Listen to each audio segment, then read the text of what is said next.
kindly request that we all be seated as we are scheduled to start.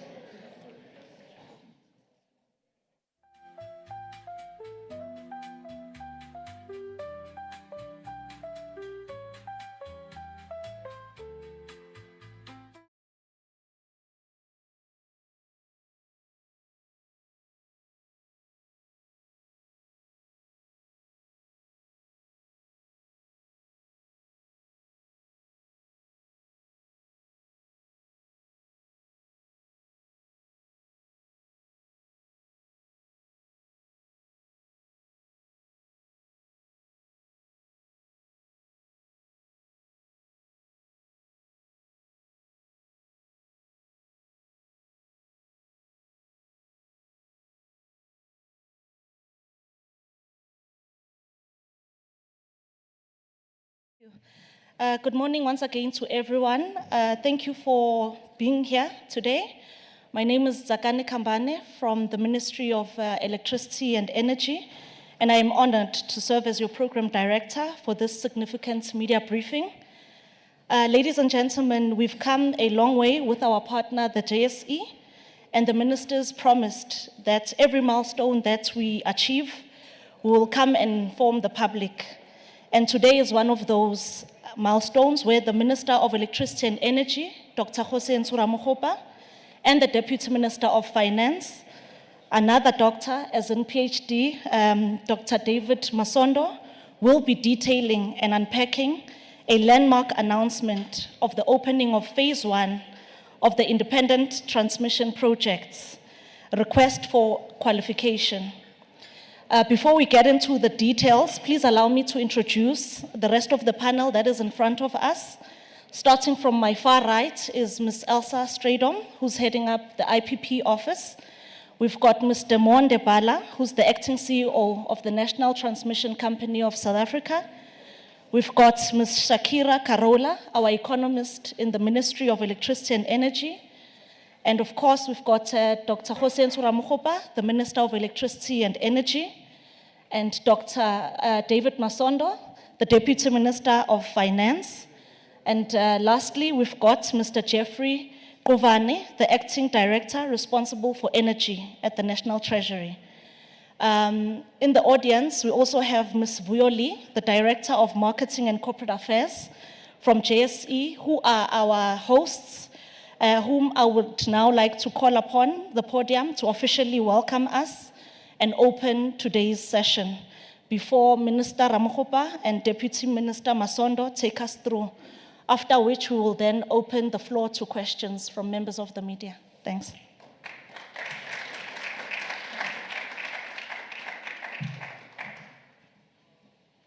Thank you, Tsakani. Good morning and a very warm welcome to the JSE. My name is Vuyoli. I'm the Director of Marketing and Corporate Affairs here at the JSE. Please allow me to begin by welcoming our distinguished guests. On behalf of our CEO, Dr. Leila Fourie, I'd like to welcome the Honorable Minister of Electricity and Energy, Dr. Jose Nsura-Mogopa, the Honorable Deputy Minister of Finance, Dr. David Masondo, the Chief Director of Energy and Telecommunications at the National Treasury, Mr. Jeffrey Kovane, Interim Head of the IPP Office, Ms. Elsa Stradom, the Interim CEO of South Africa's National Transmission Company, otherwise known as the NTCSA, Mr. Monde Bala, and the Ministerial Advisor in the Ministry of the Electricity and Energy, Ms. Shakira Karolia, and all protocols observed. Ministers, I know you are at home. In fact, we should have an office here for you as regular visitors to the JSE.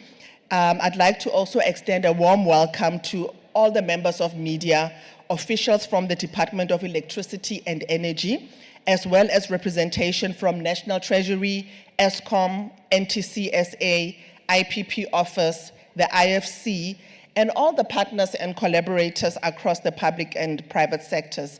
We really appreciate you joining us here today. The Infrastructure Investment Plan has outlined a funding need that stretches into the hundreds of billions over the next decade, a quantum that no single entity, whether private or public, can fulfill.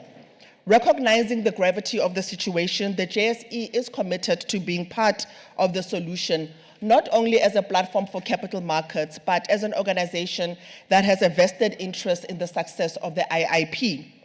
Our bond market and our sustainability segments are platforms for listing and trading bonds and sustainability-related instruments, enabling companies, municipalities, and institutions to raise funding for projects that deliver tangible environmental and social outcomes. In the context of the transmission infrastructure, these markets play a catalytic role in facilitating large-scale funding for renewable energy and grid expansion, attracting ESG-focused investors who are seeking credible and impactful opportunities, and they will support South Africa's broader energy goals, including the just energy transition. As part of the broader national conversation, the JSE is proud to contribute to the South Africa's energy journey. And as a convener of the markets, we recognize the transformative potential of the ITP initiative that will be discussed today to drive inclusive growth, drive economic program, and strengthen investor confidence. In closing, as we witness the significant progress made by our government in unlocking transmission investment by the public sector and the private sector, the JSE remains unwavering in its commitment to national development. We look ahead with optimism, ready to collaborate with government and the private sector to build the resilient infrastructure that will power South Africa's future. Thank you for being here, and I look forward to hearing the deliberations today.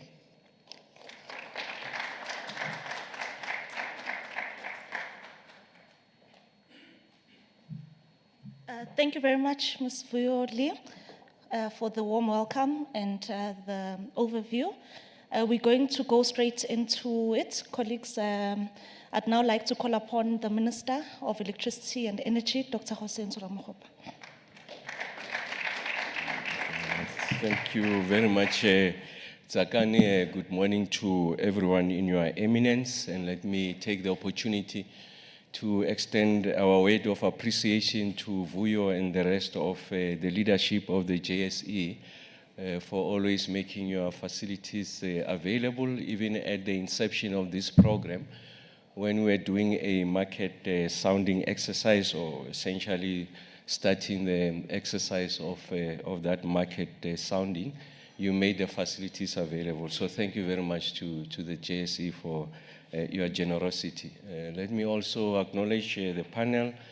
Elsa has indicated from the IPP office, as you know, that the design of this program is such that it will be prosecuted at the IPP office. The IPP has distinguished itself as an antenna of the state that has built exceptional capacity over a period of time since its inception to be a credible and reliable executor of programs of this magnitude. Of course, as you all know, that they are the ones who are doing the procurement on the generation side. Now we have assigned them the responsibility to do procurement in relation to transmission. Of course, they are going to have to deploy and canvass or recruit rather new skills to ensure that the program runs smoothly.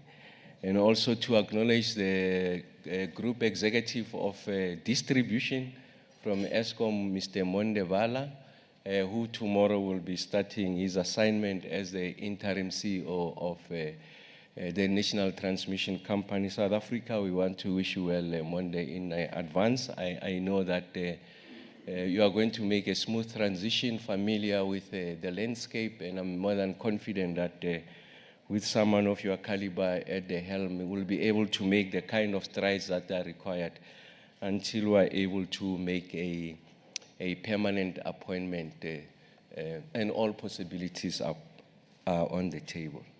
And Shakira and Jeff, I want to acknowledge you as a combo. So these are the protagonists. These are the ones who have been the drivers of this program, just from its conceptualization, and they were able to illustrate the strength of government departments working together. They've been able to lubricate this process until to where we are today. So Jeff, thank you very much. Shakira, thank you very much the sterling work that you are doing as some of the foremost thinkers in the state. I'm making that point just to illustrate that there are pockets of excellence in the state, and Jeff and Shakira are emblematic of what the state can offer.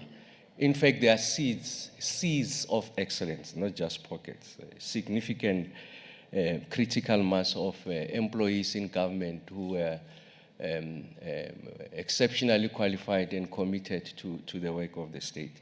And then to my brother and my namesake, David, Dr. Masondo, thank you very much for gracing this occasion. Of course, the National Treasury is a big part of the work that we are doing. As I've indicated, what Jeff and the team working with the IFC, the World Bank, thank you very much for your support and your assistance. I think it goes without saying that we wouldn't have been where we are without the assistance of the World Bank and the IFC in particular. Thank you very much for the contribution that you have made. But the point I'm making is that you will see that there's a nice innovation that we are introducing, the credit guarantee vehicle, of course, drawing from the wealth of experience IFC and Jeff and the team have been able to give it South African characteristics. So National Treasury is also at the forefront of this. And of course, the political stewardship of Dr. Masondo and of course, Minister Godongwana and Deputy Minister Soripen are indispensable to the culmination of this exercise. So today really marks a momentous occasion. So as indicated, I don't know where to press. As indicated, we are moving from what we refer to hitherto a transmission has been a major constraint to our ability to be able to onboard new generation capacity, especially coming from the southern regions of our country, primarily your Cape provinces, has undermined our ability to onboard new generation capacity because of the location of the renewable assets in that part of the world. With this program, transmission now is going to become a catalyst, a significant driver of the agenda to ensure that we decarbonize, we are able to diversify sources of generation in the country. And the other significant thing about what we are presenting today, really we are initiating the single biggest build program of a post-apartheid era. So the quantum of the program is 440 billion rand. So there's nothing more significant in the history and the life of the democratic project that can surpass this. Of course, we're going to, later in the month, we will be going to Cabinet for the approval of the IRP, and we have quantified the IRP, which is really our electricity plan. Is a 2.2 trillion rand program. So of course, the IRP will surpass this, but this is the biggest single program that we are unveiling. And of course, this program must align with the priorities of the 7th administration. 3 priorities: we want to create jobs, grow the economy, we want to drive down the cost of living, and then we also want to develop an ethical, capable, and developmental state. And of course, in support of those apex priorities, the Department of, we call it Electricity and Energy. That's how it has been gazetted, but I call it the Department of Energy and Electricity for reasons that I can explain later. So we then had to design our own priorities as part of the 7th administration in support of the APEX program. So we have identified 5 major priorities. So the first one is to ensure that we are able to achieve universal access. The energy must be available all the time. We have experienced an intense period of load shedding in 2023. We are coming out of the woods. We are generating more than what we are consuming. We have a different problem now, at least as we have indicated in the past few weeks or so. 8 of our 14 power stations have surpassed the EAF of 71%, one of those at 91%, and I'm sure that the remainder are coming. So we're in good space. We're moving in the right direction. So we can have a conversation of how we transition in a much more relaxed environment because the lights are on. And then the next question we must answer is an affordability question. The more we have a greater share of renewables as part of the aggregate, we are likely going to curb the rate of increase of electricity, and therefore we are democratizing access to electricity. And then it must be quality electricity. You don't want to see the dips. You won't see it at the household level, but as the major industrial users, your OEMs in the auto sector, if there's a dip, the robots can lose their memory, programming, then they have to restart. Even if it's a 3-second dip, you will not see it when you are watching TV. They will see it when they are doing major production. So we said it's something that requires our attention. We want to attain energy sovereignty.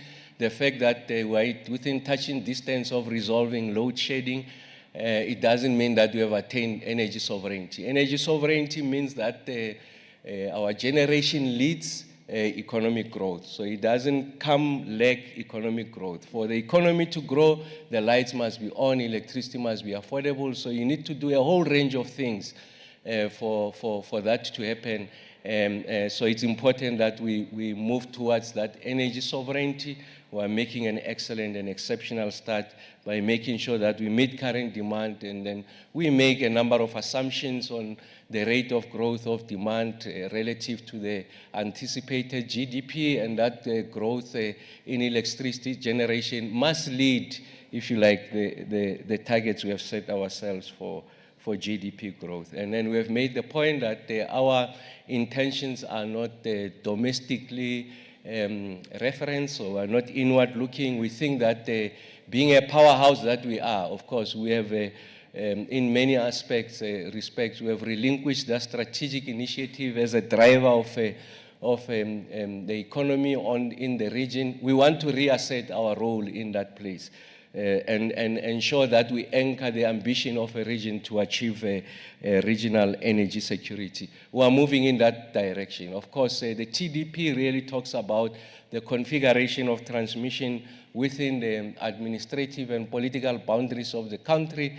With Monde now at the helm, we have had a discussion with the chair just yesterday, is that we must look to expand into the region and support the Southern African power pool, so that we are able to achieve conditions of regional energy security. I made the point that this is the single biggest bill program of a democratic government. So on the back of that bill program, when we say now we are coming to an end of this bill program, of course it will be continue into the future, beyond the horizon that we have defined. We have defined a 7 to 10 year horizon, but the demand for transmission expansion will continue. And I'm talking about this first horizon, we are going to be very aggressive. So you want, when you come to the end of this horizon, to illustrate that our ambition was not only about megawatts on the grid. So it's not just about the electrons. That's a narrow focus. It's about the growth of the South African economy. We want to broaden the flow of industrialization and ensure that there's innovation in these efforts that we are making. And I'm sure that with the kind of competition that will be introduced in this program, you are likely to see greater levels of innovation, so that you are able to bring down the cost of energy generation, transmission, and distribution. So we have ambitions of industrializing on the back of this build program. So the matrix of the success is such that is the megawatts, is the industrial growth, or economic growth, industrialization, new skills, and our ability to be agile and reposition ourselves as a major player in the energy complex, not just on the continent, but global. And then we want to transform the demographics of the energy sector. We want to see more and more women participating, young people, black people, and I'll say one or two things about that. So the point I'm making is that this program is not just about the wires, it's not just about the lines, it's not just about the substations. At the heart of this is an economic question that we are responding to, so that Minister Godongwane, DM Masonde, and Sarupen don't have to do 3 iterations of the budget because they don't know where the money is going to come from. So, like I said, we are moving from a constraint to a catalyst. as it has been documented, the electricity deficit and also the inefficiencies on the logistics side are the ones that have been a structural constraint to the South African economy. So hopefully we'll resolve that problem and then become a catalyst, and Minister D.M. Masondo and Minister Godongwana will then have a different problem. It's not a treasury problem, it's an economic problem, and that's why the energy complex must contribute towards a more enduring resolution of the economic question. And like I said, we want to assert our position as a major player on the continent and globally. I went at length to explain this because the program we're unveiling today answers all of the above. So its distinguishing characteristics is that it answers all of these questions, and that's a big feature of this. It's not moving, if you can help me. So like I said, we want to ensure that we resolve the economic question. We want to accelerate the energy mix in the country. The IRP will answer that question. So without preempting what the IRP says is that for us to be able to accelerate the onboarding of renewables, you need to build this capacity in areas where we have healthy renewable assets. So there must be alignment with regards to the capacity and availability of transmission and what these assets are able to offer. And then we think that in so doing, we'll be able to address our commitment to first the South African people and to the globe on the nationally determined contribution. These are voluntary targets on how we want to reduce emissions. Cabinet just the other day approved the report sponsored by Minister George on the revised targets of the NDC. As you know, that the electricity contributes about 43% of the total emissions. So it's indispensable to the resolutions of the emissions question. Of course, you'll provide your own commentary and your critique when it's out there in the market. But what we are doing here is to enable that, to ensure that we are able to accelerate the share of renewables. And I've made the point that over a period of time, you'll be able to cap the exponential increase of electricity prices, make electricity affordable, so we're able to democratize access of electricity. So this is going to help us to resolve that question. And like I said, you are going to expand access to unserved areas, underserved areas. You know that the backbone infrastructure of electricity is the one that carries the disproportionate cost of connecting people in the rural hinterland, in the villages, peri-urban areas. So of course, we are starting with particular corridors, and I'll explain the rationale of those corridors. But once we have completed this program, we should be able to address the question of energy and electricity poverty in the country. There's 1.6 million households that don't have access to electricity. We want to resolve that. We will stimulate local manufacturing, working with the DTIC. We should ensure that on the back of this build program, we're a bit more aggressive but realistic in terms of what should constitute local content and the fundamental alterations of the economic relations of society. By that, I mean the participation rate of the marginalized communities should increase as a result of this intervention.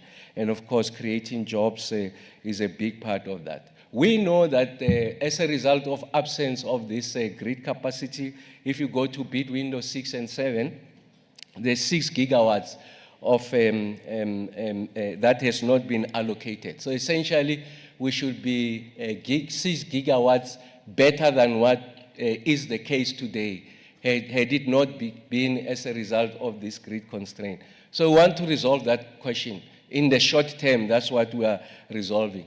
If you had to go by the IRP 2019, because that's a valid IRP until the next iteration is approved by Cabinet, like I said, before the end of August, it anticipates that we should onboard over 30 gigawatts by 2030 of renewables and about 56 gigawatts of new connections by 2035. This is an aggressive program. And for that to happen, you really need this transmission infrastructure to be in place. If you were to ask some of the major players in the renewable energy space, they'll tell you that there's 53 gigawatts of private sector sponsored projects that are waiting for this connection. Of course, they're at various stages of project development, but it's just an indicator of the insatiable appetite that exists in the private sector. And we know historically we're rolling out about 350 kilometers per annum. We need to scale this up. And of course, we must address the risks that can undermine this program. It's about the maturity of local industry, the readiness of local industry, because we have not done significant build program over a continuous uninterrupted period. We have undermined the capacity of industry to respond to opportunities of this scale. So that's an immediate risk that is facing us, and that's why we'll be engaging with the industry to see how best they are ready, and of course build that capacity over time. We are going to provide confidence in this program by not doing start-stop, as is the case with the IPP program. Of course, we'll revise the design of the IPP program, but there must be see-through certainty in the program, and people will make the necessary investments. Like I said, we have gone out to launch this program sometime last year. So the point was to canvass, if you like, the opinions of private sector, what their appetite is. That market sounding exercise was done, and now we're at the point of request for qualification. It went out yesterday. The promise we make is the promise we keep. So the state must be credible. When it makes a public pronouncement, it must keep to those timelines. And thanks to Shakira and Jeff and the team, who are keeping to those timelines. And we are not about to undermine the timelines that we have set for ourselves. And that's how you build confidence in this program. And then as we proceed, like I said, a four-stage process. Like I said, we have done the market sounding exercise. It's important that we get to have an appreciation of what the market thinks about the instrument that we are about to design. It's one thing to announce an instrument, and it's quite another for that instrument to be successful. So it was important that we first canvass what the market thinks of the program, what their expectations are, and as we design the program, we have those comments in mind so that the program is successful. We close that period, that process in February of this year. And then there has to be, if you like, a regulatory framework within which we are going to discharge this program. And in addition to the Electricity Regulation Act, which is a principal piece of legislation that governs the electricity sector, we had to be a bit more granular. And we come with what we call regulations that provides a greater degree of certainty on how we want to do this procurement. We have gone out, and then we have gazetted those on the 3rd of April, and the comments that we had invited from the public closed in May. And now we're at this stage. So we have fulfilled the first two processes. Now we're on the third stage, the request for qualification, and then we go for the request for proposal. What does this look like? So like I said, request for qualification. Really here we are looking for players in the market to give us their credentials. My name is Jose Enzo Ramhope. I've worked in similar program in the following jurisdictions. I've got exceptional track record and depth of experience. So essentially it's showcasing who you are, so that when we get to a period of the stage of a proposal, we are not wasting our time evaluating 350 responses, but there will be these select responses, because we have satisfied ourselves that this select set of responses from the request for qualification is such that they are able to execute the anticipated program going into the future. The last thing you want is to launch a program and that program gets to be discredited because you are not able to see it through towards its implementation, because we have nominated or appointed players that don't have the necessary qualification and the credentials to deliver this. So you are looking at issues of the technical expertise, the financial muscle. Remember, it's a EPC plus F. You must bring the money. That 440 billion I referred to is not coming from National Treasury. It's what we are going to canvas from the market. Of course, the market wants something in return, and the program is designed to ensure that we fulfill both expectations. And then we get to the stage 2, request for qualification, is that select few that would have gone through the hurdle of qualification, that then must submit a proposal. And I'll tell you, when we get to proposals now, we're not just looking at your credentials. We are looking at other matrices that are going to help you to be considered a preferred bidder. And like I said, it's limited just to those bidders. And of course, we do anticipate that there could be one bidder who qualifies for more than one corridor. And of course, the team will also resolve the issue of concentration risk. It's undesirable also to have one bidder winning all of this program, because you have put your eggs in one basket. It's something that we're going to do. So what are some of these considerations? Now when you get to the proposal side, we have an ambition to transform the South African economy. So the participation rate of South Africans is an important part of the work that we are doing. So we're saying that we are pegging it at a minimum of 49%. When I was talking to other people, says, no, but you must be a bit more measured in how you do it. We are measured in how we do it, and that's why we have pegged it at a minimum of 49%. And this is something that is not foreign. I mean, even in other jurisdictions, they do place these other indicators before some of these players to say this is the general expectation. Like I said, it's not just about the megawatt, it's about the qualitative transformation of the ownership patterns in the country and the participation rate of those hitherto who have been excluded. And then the issues around what you refer to colloquially as local content. We'll work with DTIC on what is possible. Because again, you can stretch yourself there and undermine the feasibility, the commercial viability of the program. Having said that, I think it's important that we must still remain ambitious in ensuring that the local content issues are catered for, the issues of job creation, ensuring that there's participation across multiple fronts. Like I said, skills development, a big part. So as the program matures, as it reaches its peak, we must be able to illustrate that we are building a pipeline of skills that are able to support and maintain this program going into the future.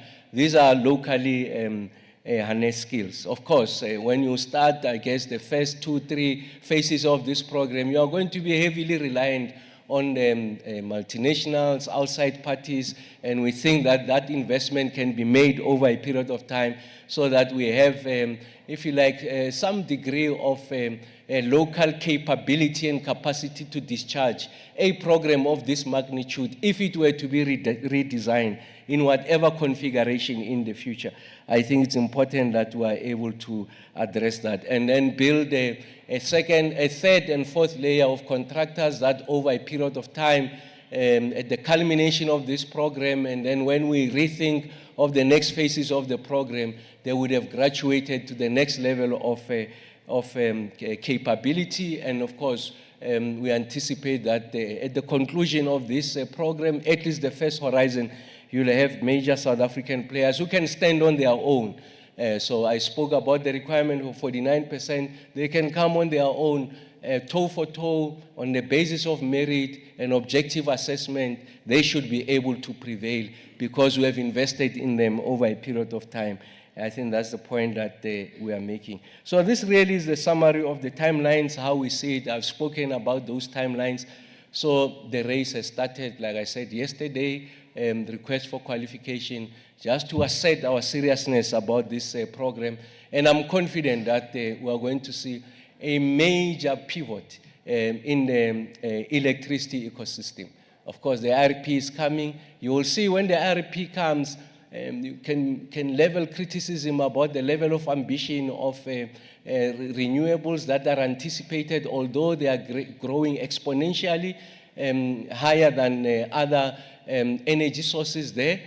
But remember that your biggest constraint is transmission. You can set an ambitious agenda and then you don't have the capacity to evacuate. And therefore you are just discrediting the message you are taking out. So there has to be alignment between what the transmission configuration looks like, the renewable assets, and also what the IRP says about the country's ability to exploit those renewable assets. So I thought that I should share that with you. Like I said, I mean, at the technical level, we hope once this first phase is 1,164 kilometers, about 2,630 MVA capacity, and then the renewables that will be unlocked is 3,222 megawatts. So this is the point I was making earlier on.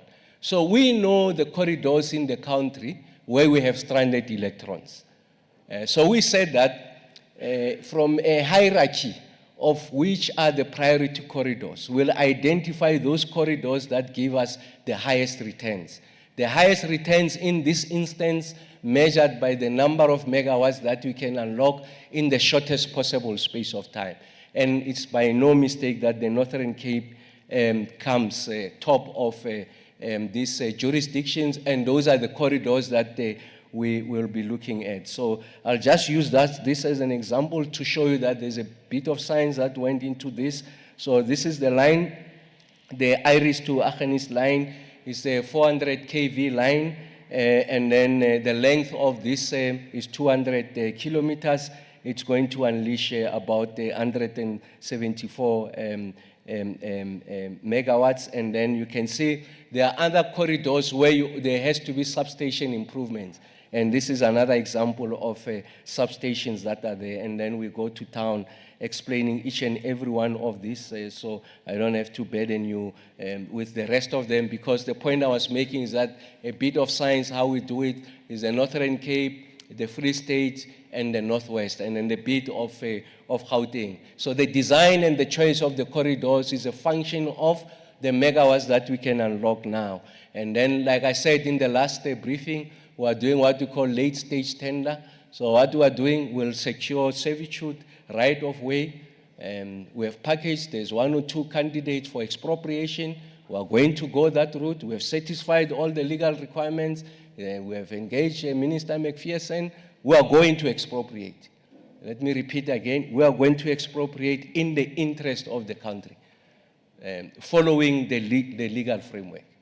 So we have satisfied the legal framework, we are proceeding. There is nothing in law that prohibits you. It simply states that these are the stages to follow, and then we'll do that. So every time when we come out to the market, we will not burden the successful bidders right of way, EIAs would have resolved that. You must just construct in line with what we have said. Like I said, this is a ITP 5 to 10 years. We'll revise it. Monday's got that responsibility with the team to have a much more broader perspective. Shouldn't be just inward looking. It must lead our computation of what is the kind of generation capacity that is required to support the growth of the South African economy, and then build transmission. Transmission must not follow where these opportunities for renewables are. You can see now we are following. I said to you there's 3,200 megawatts that we could be benefiting from now.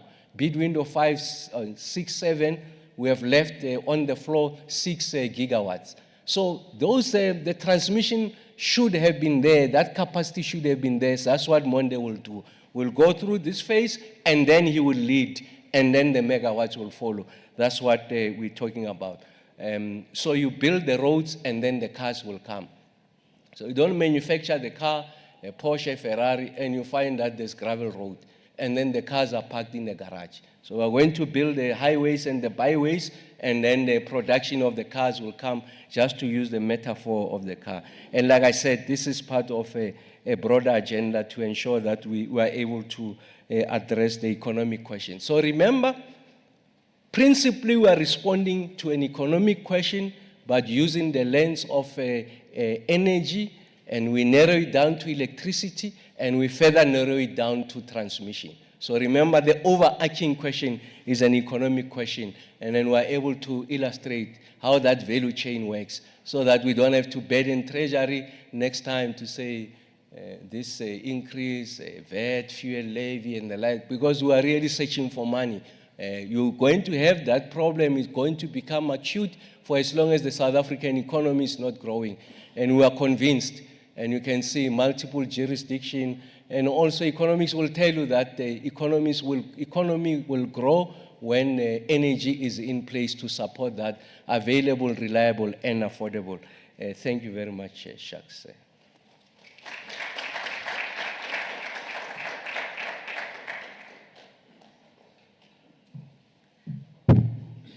Thank you very much, Minister Hossein Suramogopa, for sharing these very key insights and updates on where we are on this journey of our transmission infrastructure build.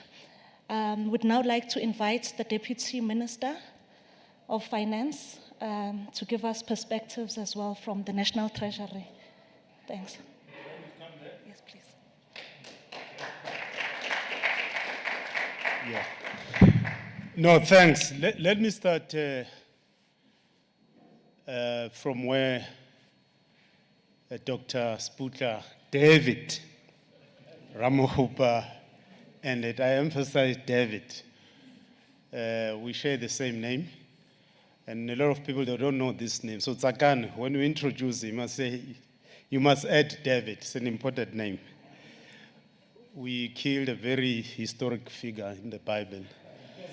And is killing one of the problems that we've had, the supply of energy. So that's what you get when you have this David. So I want to start from where he ended, which is that we need to see this in the context of trying to grow our economy. And one of the reasons why our economy has not been growing, it's on the supply side. Supply of energy, telecommunication, skills, freight, logistics, water. And we said, in order to deal with this problem,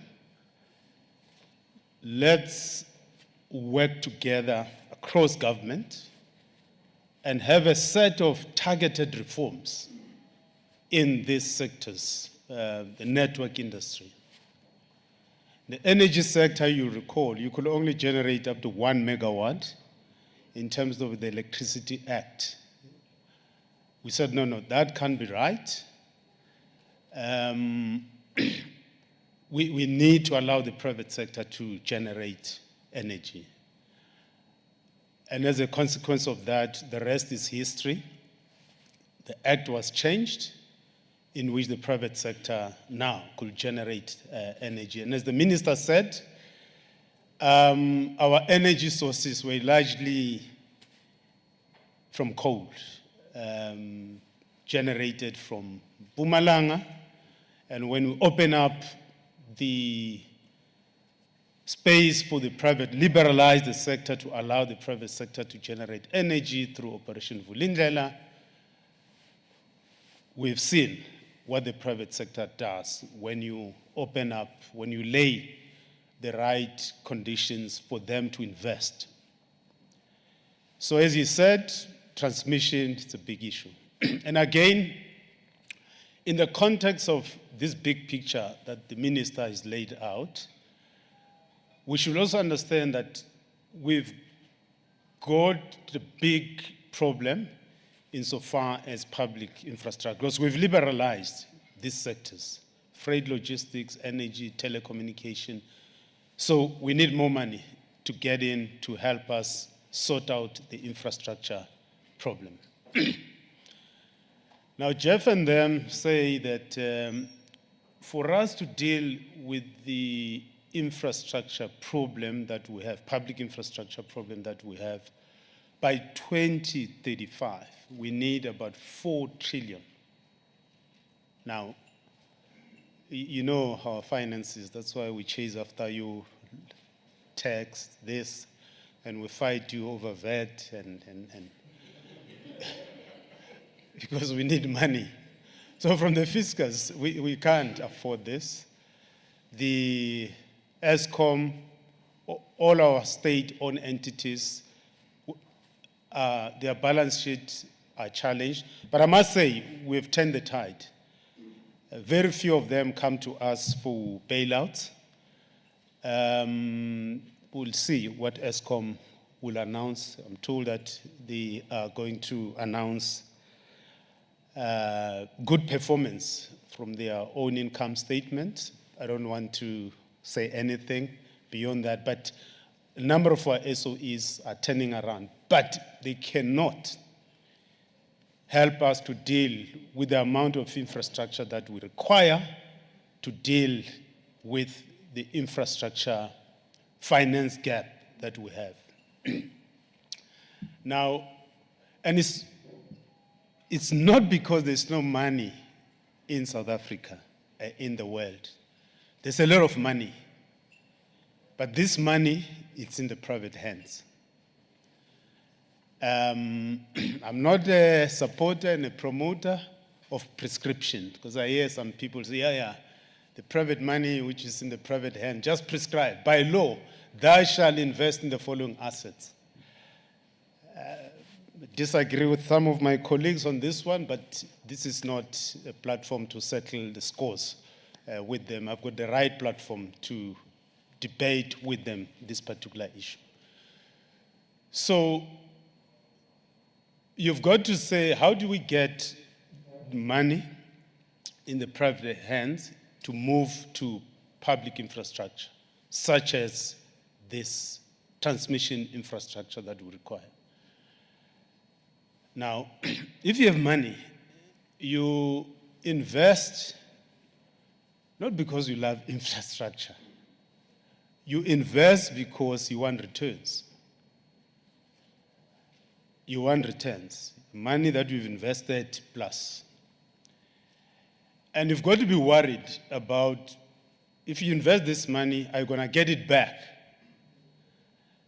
So you've got to manage that risk, the probability of you getting the money back. So you've got to eliminate or manage the risk associated with putting money in this asset. Now, that risk, in the past, we said it's a risk that the sovereign is willing to take when we're doing the IPPs at the beginning. We said, no, we'll take this risk. It's going to be part of our contingent liability as the state. So we allow the private sector to invest there as part and parcel of managing the probability of not getting their money back because they've invested in a particular project. So we said, no. This time around, let's privatize this risk. Because if we keep it on the state balance sheet, it has implication as well on the sovereign risk premium. And you will see it in the yield. If the yield is high, I'm sure many of you, when you wake up, you check how the markets are performing. If the yield is high, it means the probability of getting your money from this sovereign is low, because high yield means high risk. So if we keep on piling up our debt, it has huge implications on our sovereign risk premium. And it has implication not on the bonds, but on the public markets, whether it's shares or bond, the debentures, including the private market, because any investor will come in, their floor price, if I have money and you say, come and invest in my company, the floor price is what the bond is giving. I will want something above what the government bonds are giving. So if our bonds are too expensive, the cost of capital, even in this house, JSE, which help us to boost our mineral revolution, because it was a very important platform for the mining industry to raise capital. So we cannot continuously burden the state, either from point of view of fiscus or taking a lot of contingent liability in order to encourage the private sector to invest in public infrastructure. So we said, okay, let's privatize this risk through what Jeff and them, they were working on, called the credit guarantee vehicle. They changed the name. It used to be scheme, now it's a vehicle. I don't know if, Minister, you had an influence with that analogy of vehicles in the way in which they read. So they call it a vehicle now, which I have no problem. And I've learned that language communication can be a barrier for getting certain things through. I'm learning through the G20 process around the sustainable finance, climate finance, and how you, particularly in the current geopolitical moment we are in, that you don't always want to be trapped on a language, because you can be saying the same thing, but you get trapped in the, but I know the minister he insists on conceptual precision, typical of engineers and intellectuals. So we said, let's put together this credit guarantee vehicle. So what is it? It's basically an insurance that attempts to de-risk money that is going to be invested in this transmission infrastructure. And if it is successful, if we will draw some lesson, and we're not treating it as a pilot project, it's just the beginning. We're starting somewhere, and as we grow, we're gonna use it for other infrastructure programs, in freight, logistics, and fortunately in the water space, we've got the National Resource Agency that is allowed to go and raise money in the market. But we want to use this insurance. It's basically an insurance which is going to guarantee possible returns and money that is going to be invested, just in case something goes wrong. At least you'll be able to get your money back. Now, just before you say, oh, you're creating another state-owned entity, because I'm sure it's another state. It's not a state-owned entity. It's a private-owned. It's a private company. It's not a state-owned company, because so far we don't have a good record in many of our SOEs. There are many good SOEs that are performing very well, including the one that I chair called the PIC. The assets under our management have performed very well. And now, how is this vehicle, this company, firstly, like I said, it will have its own board, it will recruit a CEO, run its own affairs, but how is it going to raise money? We suggest, and Jeff and them, they are saying it will require, we're going to start with 10 billion. This company will need 10 billion. And how is it going to raise money? Ourselves as a state will put equity, 2 billion rands. No, Jeff? Okay, I must check with you, otherwise I'll be in trouble. 2 billion. And we will also accept precisely because it's a private company, it will also raise money from the market, debt, as well as equity. And we've already issued a request for expression of interest, and there's a lot of people who are interested in this. The interest is quite huge in people who want to invest money into the scheme or the vehicle itself. And as an insurance, it will also receive premiums. I don't know whether it's going to be monthly or quarterly. Jeff, knows those details. And who's going to provide the senior debt, junior debt, those difficult questions, ask them to Jeff and the team. So that is the logic behind the credit guarantee vehicle. So our plan is by July 2026, this insurance company, credit guarantee vehicle, it's not just credit, but I don't know why you only call it credit, because there will be equity there. I know, anyway. But we call it credit guarantee. Jeff will explain why they call it as such. So that's in short the logic behind, and we really want to thank the minister, the department, for really leading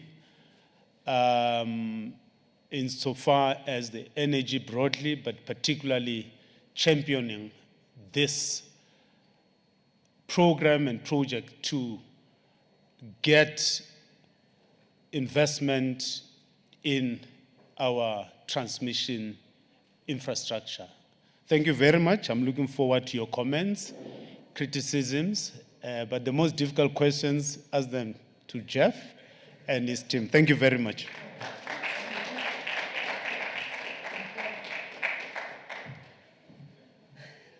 Thank you very much, Dr. David Masondo, for unveiling this credit guarantee vehicle. It sure sounds like a new vehicle. Yeah, colleagues, I think we will now open up the floor to questions.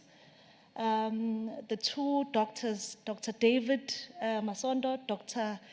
David Jose Nsuramogopa, are looking forward to clarifying any areas that seek further clarity and providing more depth.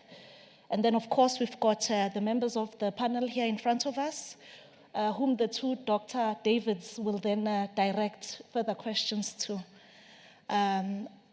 So, colleagues, by a show of hands, are there any questions? The first one I see is Antoinette. Any other questions? Katlego? Terence? Any other questions for this first round? We'll start in that order. Antoinette, please introduce yourself and the media house you represent. Thank you. It's Antoinette Slabbert. I'm a freelance journalist. I just want to find out who will be paying the premiums to this credit vehicle, and then also who will be underwriting the insurance. And is there a name, an official name for the vehicle yet? Thank you. It's called DD.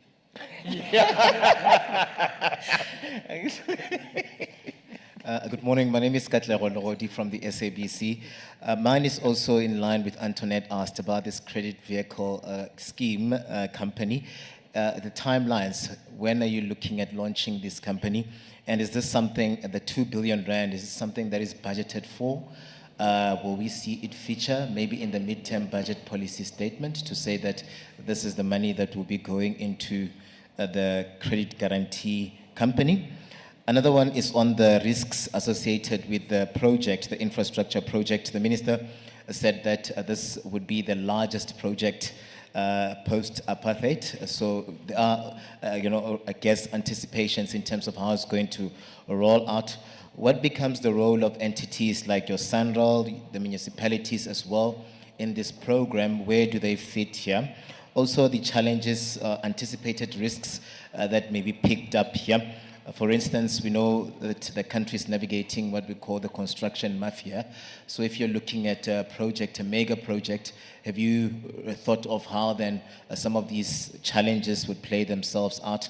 And also an issue of expropriation. The minister said that you're looking at expropriating. Where have you picked up the challenges so far in terms of that? If you are then saying that the ball is rolling where this process is concerned, where then are you picking up challenges that may see you already speaking expropriation? Thank you. Thank you. It's Terence Creamer, Engineering News. Just in terms of the model of the ITP, what model has been chosen? Is it a build, operate, and transfer? Is it a build, operate, own, and transfer? Or is it a different mechanism? And what is the term of that? And when the asset is transferred, in what condition must it be in for the NTCSA to take it over? And then in terms of the bigger 14,000 kilometer program to 2035, how much of that will be delivered through ITPs and how much will be delivered through Eskom and or through NTCSA? And what is the balance sheet looking like for the NTCSA? Does it have its own balance sheet? Has it been transferred from Eskom Holdings to NTCSA? And if not, when is that going to happen? Thank you. Thank you. Just checking once again if there are any other questions. Yes, Chris? Good morning. I'd like to pose this question, which has been sent to me by a reader to ask this meeting, and it reads as follows. While we should applaud the ITP grid build program, we also need to look at optimization of the existing grid infrastructure that we have, beyond just curtailment regimes, to further unlock grid capacity and accelerate investment in renewable energy. So the question here is, what is more important in grid regime rules in relation to security of our energy future, and what can be done to further unlock the existing investment in a transmission grid? Thank you. Thank you. I will now get responses. Minister, I don't know if we're starting, we'll direct the Yeah. It's Monde, Shakira, and Chef.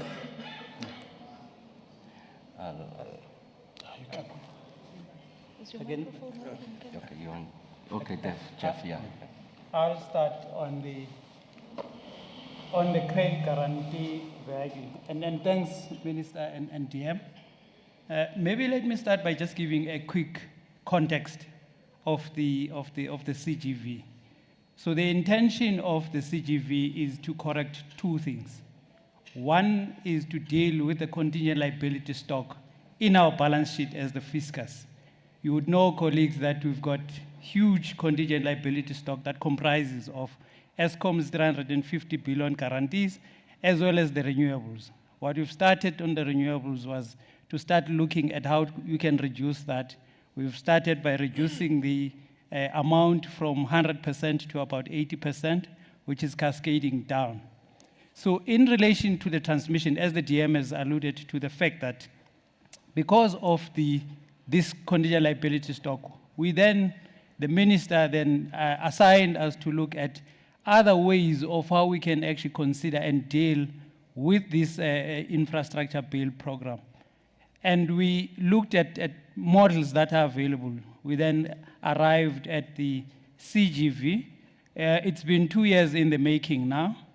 So what CGV seeks to do is to de-risk these projects.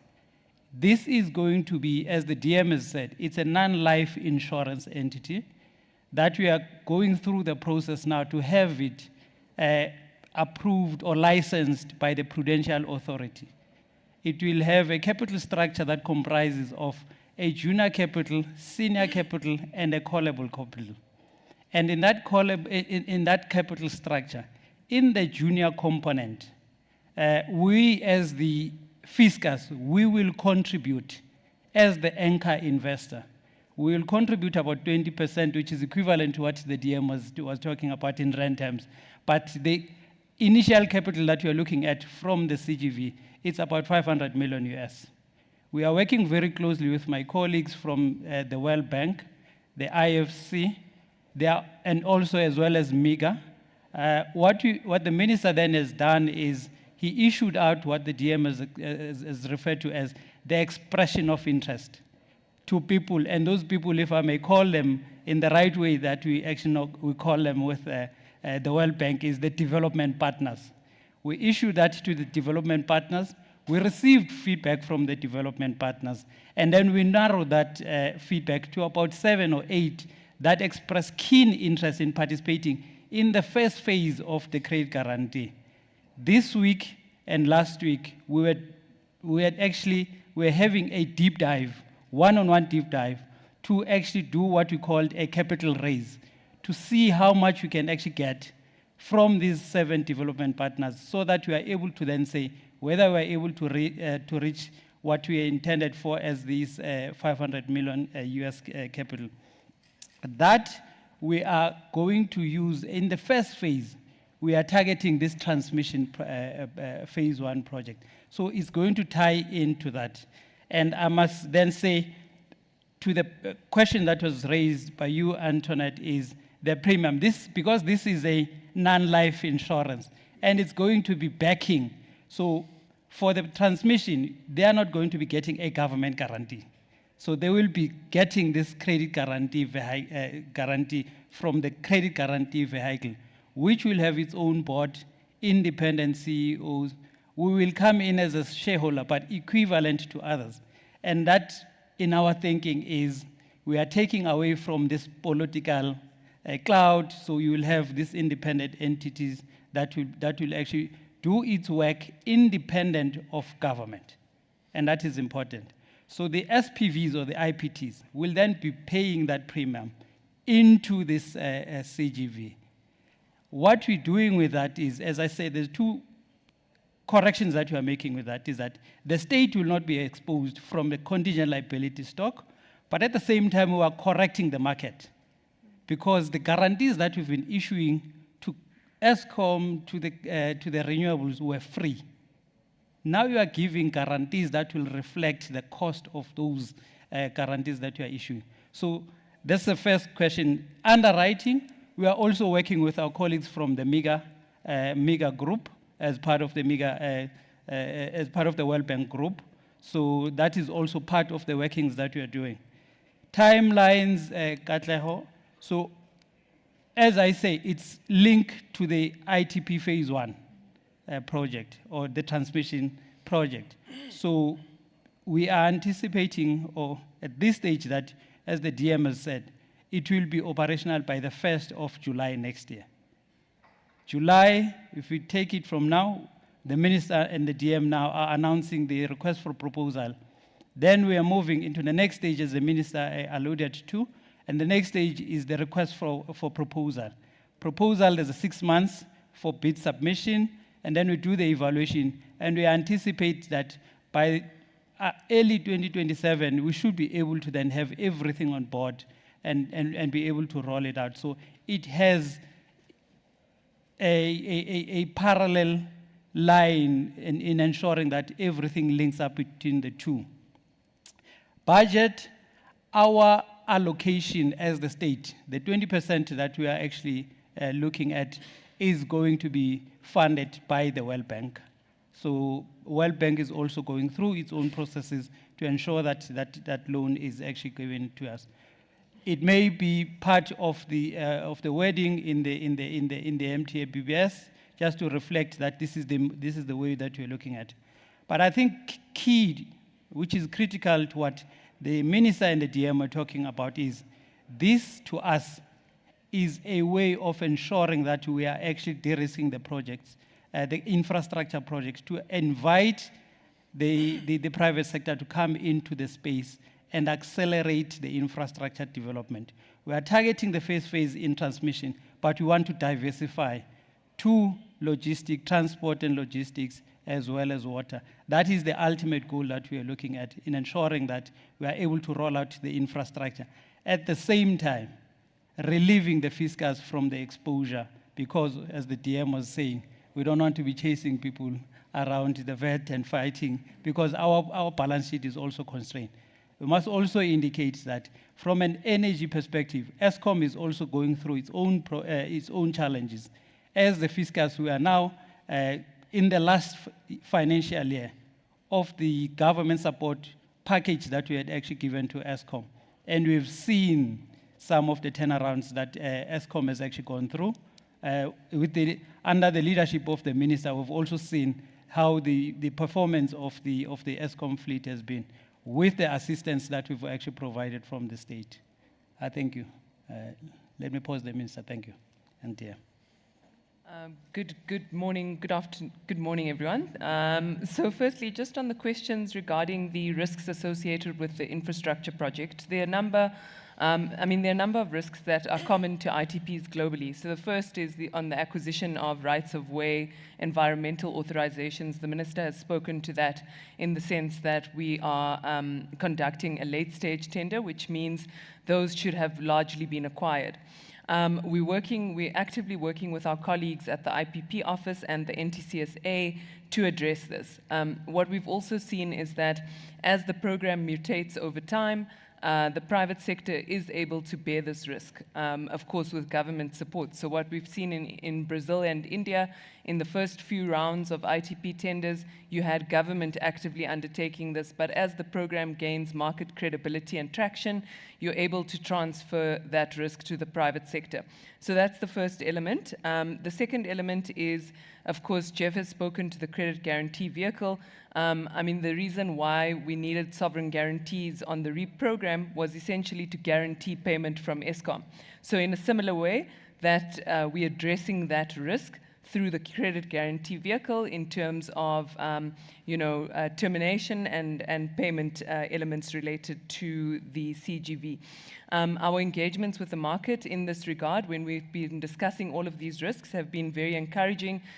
We've concluded, a week and a half of engagements with the World Bank and Treasury teams on the credit guarantee vehicle itself, and many of these questions have come up. They haven't just focused on the credit guarantee vehicle itself, but looking at the system holistically.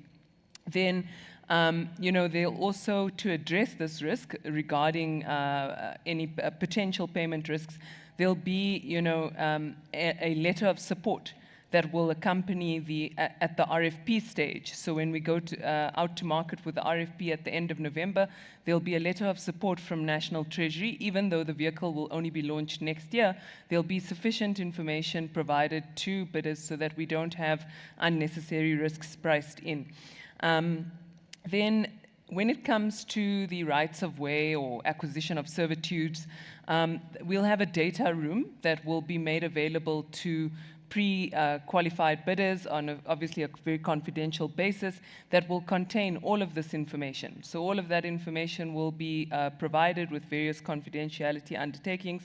Then there's certain, we can argue whether they're exogenous or endogenous risks, but particularly with regard to supply chain risks. So this is something that's confronting the transmission industry globally. That's why you see Saudi Arabia going and establishing a central procurement authority and buying up, large-scale transformers globally. There are a number of markets that are doing that, especially those with deep pockets. So it's not something that's just common to South Africa.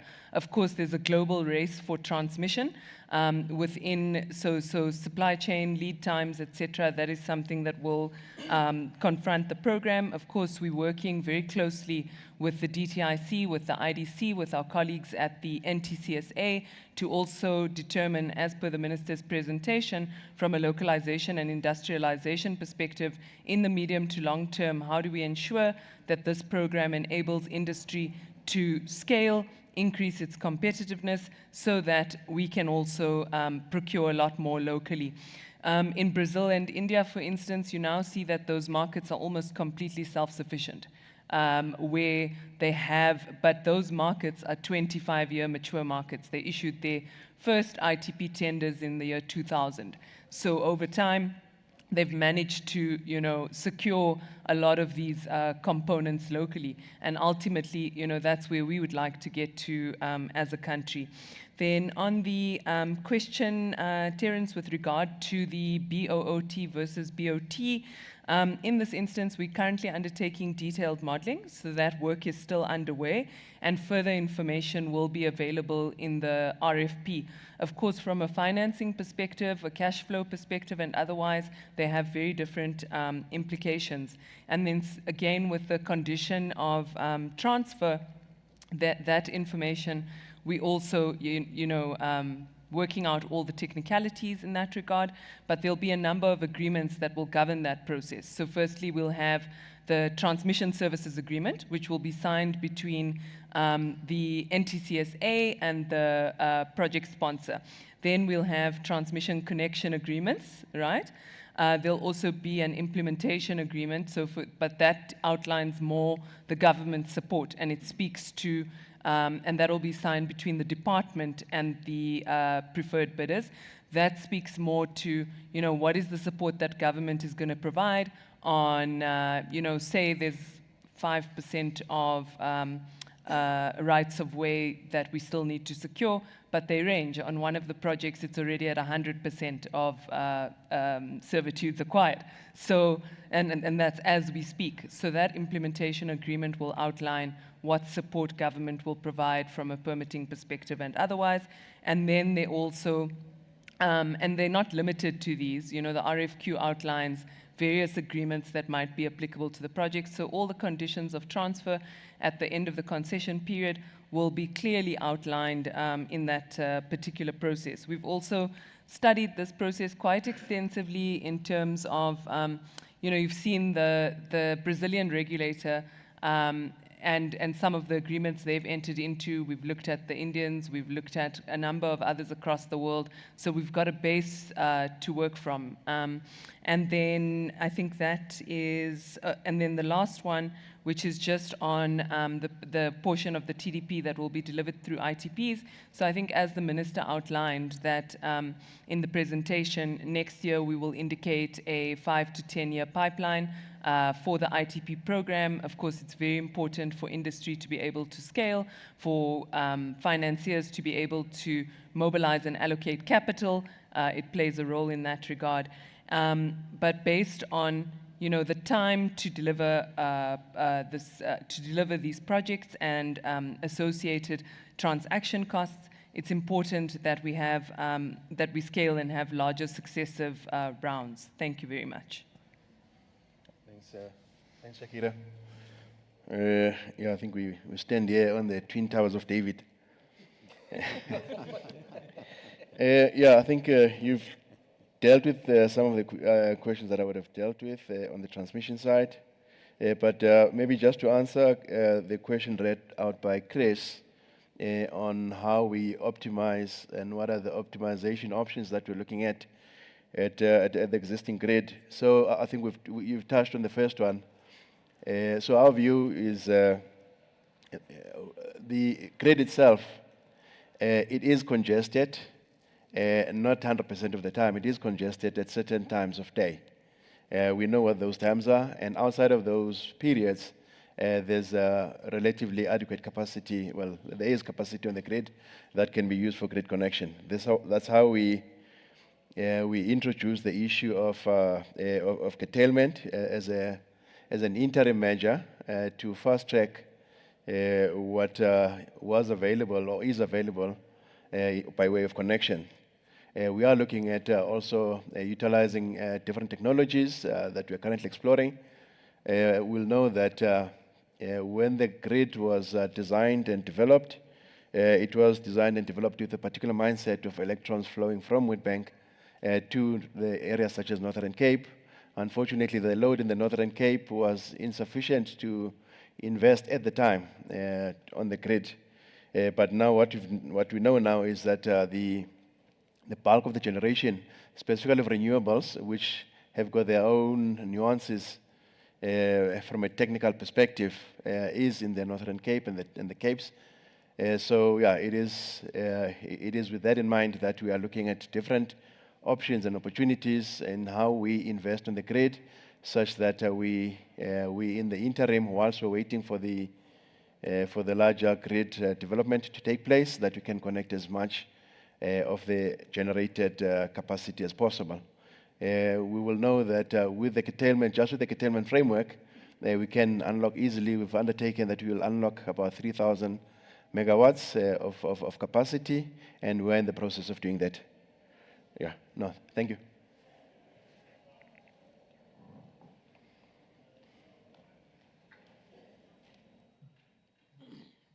I think the panel has covered all the responses. We'll just take the last round of questions. If there are any follow-up questions or any further clarity sought? By show of hands, we've got two, Antoinette and Chris. You can go ahead, Chris. Hello, Chris Yelland here, EE Business Intelligence. Excuse my naivety, I'm not a financial person, but can you tell us, is this 500 billion US, sorry, 500 million US, is that equity finance for the new vehicle? And is this going to be South African money? Is it going to be money from DFIs like the World Bank and other international DFIs? Who do you envisage as the shareholders of the new vehicle? And will this vehicle be listed on the JSE so that the public can also be participants to broaden the public participation in the sector? Thank you. Thank you. Chief, I just want to make sure that I understand correctly. The SPVs will be paying the premiums. These are the companies that develop the projects. Is that right? And does it stand to reason then that those premiums will be passed through as all other costs to the electricity consumer in the tariff? Thank you. Thank you. All right. There's one other hand. Good afternoon, Minister. Innocent from SABC Channel Africa. South Africa receives energy from Kahora Bassa, and we know that in 2024, Eskom acquired a 2/3 of Kahora Bassa's energy, and that is coming to an end in 2030. And the company is facing challenges because they're 50 years old now. They're talking about issues of supply and demand and ailing infrastructure. Just last week, the World Bank president, Ayabanga, was in Mozambique speaking to the president there. With this 5-year gap, will we be ready as a country, and how much a setback will that be if this come to an end? But also, will we be ready as a country to bridge that gap? Thank you. Thank you. Any other questions? This is the last round of questions, so we'll take responses. Thanks. Okay. I think you have to. Thank you. Okay, my mic? It's okay. Okay. Yeah, I'm audible now. Chris, you actually raise your question like a finance person. So essentially, Chris, the two components of the capital structure, the junior and the senior capital, it's essentially your equity that will be coming through into the vehicle. But how we envisage it is, at this stage, you are looking at the DFIs, your development partners, and to actually make the cost lower, what you're looking at is the concessional financing and the philanthropist to come into the vehicle so that the costs are lower. That's why at this stage you are not actually opening it up, because others might come in at a higher return that they would require. But this one, if you have this blended mix, it will reduce the cost. So we're looking into that as a form of equity into the capital structure. The callable one, it's an unfunded portion. The two, junior and the senior, will be a funded structure, and they will come in from the DFIs, looking also to actually mix it up with the concessional financing to reduce the cost. And that also links nicely to your question, Antoinette. The SPVs will then, when they submit their request for proposals, they will have visibility of the costing or the pricing of the CGV, and that will be part of their proposals. And ultimately, you are quite correct, it has a pass-through effect that it actually contains. And I think the last one, to an extent, I've answered you, Chris, is the listing. That at this stage, because we are looking at the DFIs, we are not looking at listing it at the JSE. They are our partners, but at this stage, you are not actually involving them at that level. Thanks. Thank you, Jeff. The Kahora Bassa question, Oh, I see the person who asked the question is stepping away. But I guess the question is for everyone. As you'll know that we're getting electricity, a conversion of water into electricity, what you call hydro. We are importing it from Mozambique. And as the question states that that contract is coming to an end late next year, I think. Yes, so we have every intention of renewing it going forward. You also make reference to the visit by the head of the World Bank to Mozambique. The intention is to increase the capacity of hydro generation. And you would have seen that in the same article, they do make the point that what is going to enable the expansion of capacity expansion is negotiations with South Africa. If you come to think of it, will be the only credible off-taker to enable the project. So those conversations are happening. And in fact, I'm due for a meeting with my counterpart in Mozambique. But the conversation is a bit more complex than that, because we have a problem, we have an issue of us supplying Mozal. That contract is coming to an end in March of 2026. So there's a way of engaging in that conversation. You can couple the conversation. You can have a Mozal, Kawara Basa conversation together, or you can decouple the conversation. And that's the discussion we'll have with our counterpart in Mozambique. But the long and short of it is that we intend to renew it. On their part, I guess it's only us who are a credible off-taker, and we can enable even additional capacity expansion of hydro generation. For us, it helps us with the mix, because I think it's important we are able to illustrate that there are various energy sources. Of course, what we have come to know now is that the issues of hydrology as a result of climate change can tend to hamper, if you like, our confidence in hydro generation. You just need to go and ask the Zambians. They are going through a terribly difficult period. I think a 1 in 50-year drought has happened and undermined their ability to generate. So I think in the long term, the ways of looking at hydro, it doesn't always follow that is base load, consistent supply. Of course, there are other regions where you are guaranteed the flow of water, but we know there are other regions where you have these interruptions as a result of climate change. But the long and short of it is that, yes, we're going to have that discussion.